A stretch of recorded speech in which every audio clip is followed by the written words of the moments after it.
tonight on the MTN News. Helping families of the fallen.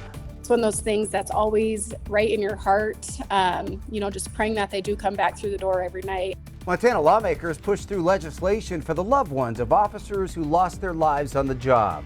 We all support each other through maybe robberies or whatever it is. Employees of a Billings casino down on their luck after an arson forces the business to close. And a drive to play. One Montana high school baseball team really racking up the miles. The MTN News starts right now. From Montana's news leader, this is the MTN 530 News.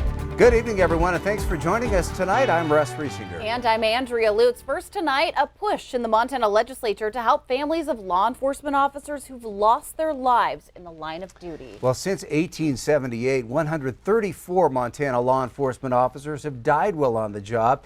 The most recent being Gallatin County Deputy Jake Elmendinger, who was killed in 2019. Our David J. has more on legislation moving forward right now in Helena. The end of watch trust bill would help families of fallen officers and those who have suffered catastrophic injuries. State Senator Barry Usher is working with families in hopes of passing legislation that would help those families through the financial struggles. I just have a picture of Jake and our 3 kids holding hands walking into that restaurant. And I don't know what prompted me to take that photo, but I am so very thankful that I did. That day in October of 2019 was Monica Allmendinger's birthday.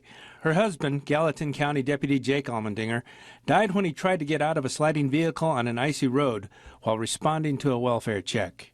I received a letter in the mail about a week after Jake had passed, stating that I no longer was going to be covered on the health insurance. I kind of thought that was kind of callous. Senator Usher comes from a law enforcement background and says in some states the spouse gets the paycheck for life. So Usher sponsored Senate Bill 294, which will help families for 5 years with health insurance, mortgage payments, and other monthly expenses. That's what I think we should do, because these people put their lives on the line every day when they go to work. Nobody ever knows if they're going to actually come home. Usher has been working with Allmendinger and Jody Moore, who lost her husband Mason Moore in 2017 after he was fatally shot during a traffic stop in Broadwater County. They will put themselves between you and a bullet, and we need to compensate their families for that, because if it wasn't for them, we would have chaos in this country. Jake was my best friend, my soulmate, like I said, the sole provider for our family. It's been very difficult without him. Again, not only for me, but my children also lost their dad. In Billings, David J., MTN News. A rally at the state capitol protesting a series of bills restricting abortion access. Advocates pointed to more than 20 bills they say would restrict people's reproductive health decisions. They argued the testimony includes misinformation about abortion and abortion providers and call the bills out of step with what Montanans want.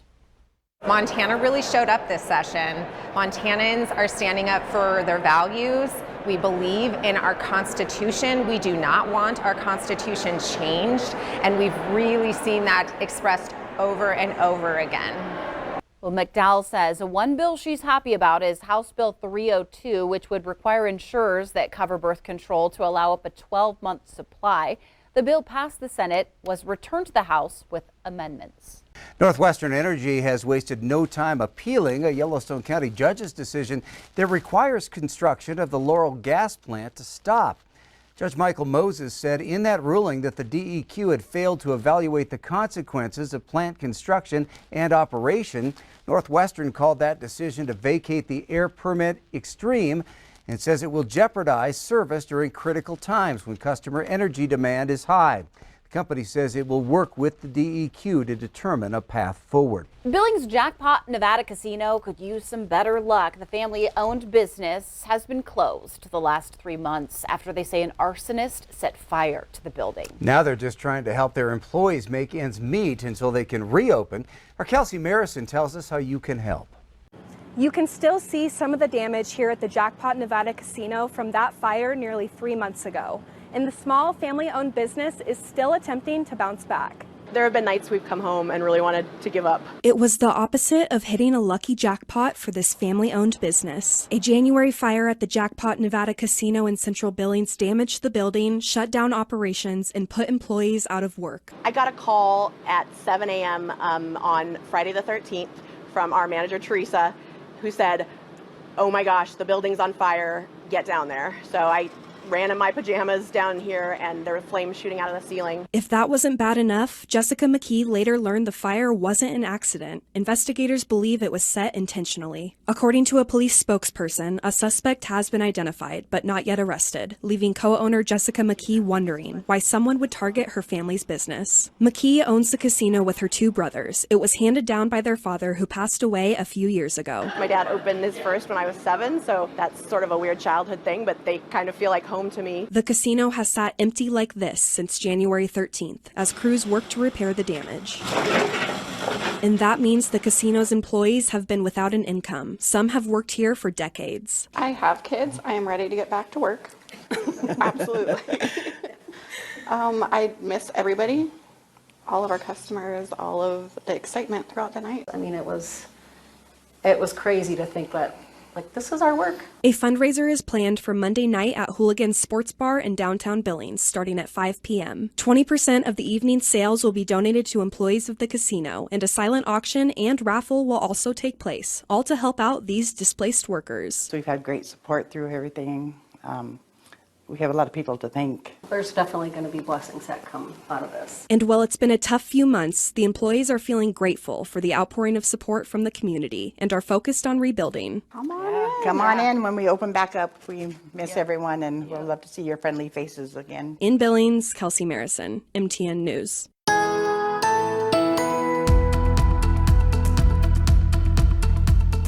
After some pesky crosswinds down there by Livingston this morning, winds really weren't an issue across the state today, which is unusual, but we'll take one of those kind of days. High temperatures across the state today, ranged anywhere from 40 at Glasgow to 64 at Jordan. So if you didn't like the temperature in the northeastern corner of the state, you didn't have to go very far to get into some of those warmer temperatures. Lots of 60s across the board. Things I want to talk about going forward later in the show. The bottom line is we've got 4 sensational days coming up through Tuesday. That'll lead to some snow melt in the foothills, break up some of that ice in the streams and creeks out there. And then there is some potential for some moisture beginning Wednesday through the middle and later parts of next week. We'll take a look at that again later in the show. If you've ever wanted to try some of New York City's best Italian food, you can now do it without actually having to leave Montana. Piccola Cucina has 3 locations in the Big Apple, and it is one of the top-rated Italian restaurants on sites like Yelp and TripAdvisor.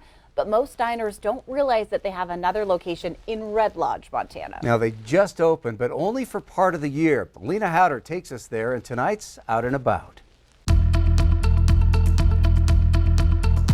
You won't find dishes like this one anywhere else in Montana. We love their food. We come every summer. Piccola Cucina has 3 locations in New York City, 1 on a Mediterranean island, and 1 right here in Red Lodge.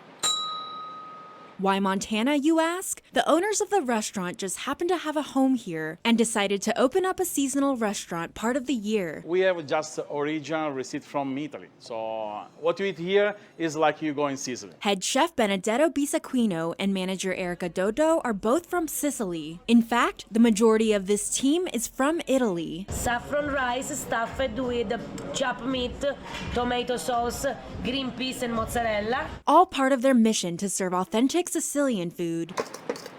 In Montana, there's not so many Italian restaurants, so keep all the product from Italy is not easy. That's right. Ingredients like tomatoes, fish, and even calamari are flown in from Italy. Part of the charm that draws diners here from across Montana and beyond. I think it's such a beautiful addition to this community, and it is absolutely worth the drive from Billings to come here. And when people come from Wyoming, I'm like, really? Like, you're coming from another state just for us, so it's like all the time incredible and unbelievable. Chef Benny has even had reunions with Montanans in New York City. Because they enjoy what we're doing here, and they say, oh, we're in New York and we come see you. And now beginning their 6th season in Red Lodge, they're even starting to influence taste buds. When I come the first year, they don't eat octopus. So now, when people coming just for the octopus. A community embracing this culinary gem, and a restaurant also embracing Montana and all the folks in it. Montana is beautiful. You can see it, like beautiful view, peaceful. but the real things is the people. You enjoy this because you feel like this is something make you love this town. In Red Lodge, Ciao. Alina Howder, MTN News. Well, speaking of food, many of you will be feasting on Easter dinners this weekend. Yeah, but there's a lot of fun to be had before the big meal. Our Diane Parker has a few suggestions in tonight's Positively Montana. Positively Montana is sponsored by Yellowstone Valley Electric Cooperative. It is time to hop around town for Easter happenings in the Billings area, from Easter egg hunts to recycling those plastic eggs. Let's go ahead and hit 7 stops on the Bunny Trail. The first stop is at a local sustainable store in Shiloh Commons. Frey Everyday Goods is where you can return those plastic eggs to the Easter Bunny for next year. As a mom, I always sort of secretly dreaded Easter because we'd get inundated with all this plastic and non-eco-friendly goods, and I never knew what to do with them.